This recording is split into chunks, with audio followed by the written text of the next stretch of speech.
Pozdrav! Peto izdanje 16terca. Pričamo danas o fudbalskoj reprezentaciji Srbije, Fudbalskom savezu i predstojećim i prijateljskim utakmicama i kvalifikacijama. Pre jedno 2-3 godine kad je već Pixi došao, znači toliki je entuzijazam vladao u državi da će to sve krenuti od nule i da će to sve krenuti dobro i jednostavno narod se opet digao kao u vreme Radomira Antića. Pixi je došao sa svojom harizmom, sa svojim stavom da će on to dići i da će to sve biti dobro i da ćemo se plasirati i ona njegova šta kao možda idemo u Katar, ma idemo u Katar, moramo da idemo u Katar. Znači narod je digao i on je prvi godinu dana i one kvalifikacije protiv Portugala kad je dobio je top odradio, znači on je to gledao da radi, držao je slačionicu, držao je svoj autoritet, znači to je sve išlo, ali kasnije se promenilo u njemu šta?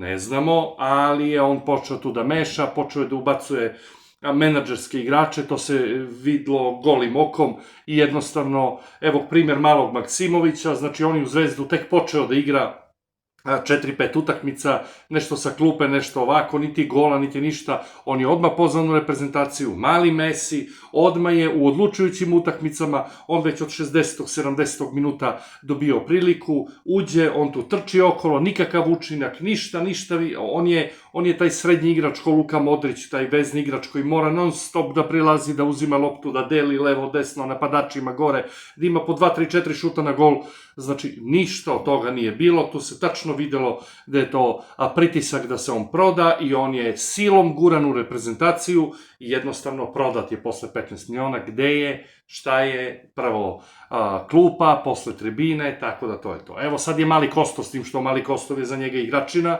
i jednostavno dečko i daje golove, dečko i asistira, dečko je tu non stop u 16tercu, gore, dole, levo, desno, znači on radi kao radilica i jednostavno je tako. Što se tiče Pixija, otišao je neslavno, po meni je trebalo da ode odmah posle onog svetskog prvenstva, tad je trebalo da se napravi rez i da se dovede drugi, ali on je ostao i jednostavno bilo kako je bilo.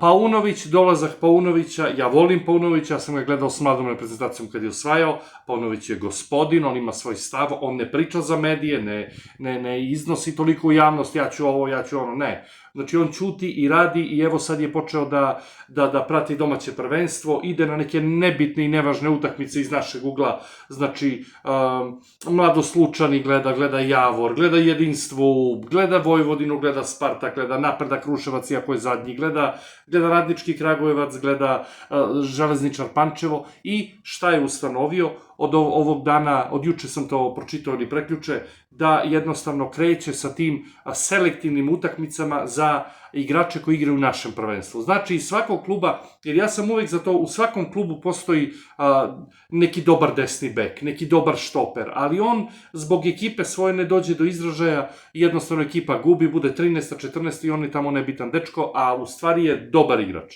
Ali ne mogu svi igrati u Zvezdi i Partizanu, tako da Paunović ima nos za to, on će organizovati, ja mislim da je čak i danas sreda, organizovat će tu neku utakmicu gde će njih 22 da se podeli i da igra bez medija, bez novinara i publike i jednostavno, jer od tih 22 možda izabere njih 4-5, znači nekog dečka koji ima 22-3 godine, koji je dobar štoper, neko dobar krilo, jednostavno može da izabere te bekove koji nama fale, jednostavno, tako da ja mislim da će to sa Paunovićem biti mnogo drugačije, tu i Radujko došao kao sekretar Saveza, gledajte koliko se terena pravi, juče čitam u Tekstilac u Odžacima stavlja teren, jednostavno sve to ide, ja znam da bi to trebalo mnogo brže, mnogo bolje, da mi budemo organizovani, znači mnogo jače, ali dobro je i dok je ovako. Ajmo da krenemo opet, mi uvek krećemo od nule, ajmo od nule, pa opet se razočaramo, pa ajmo od nule,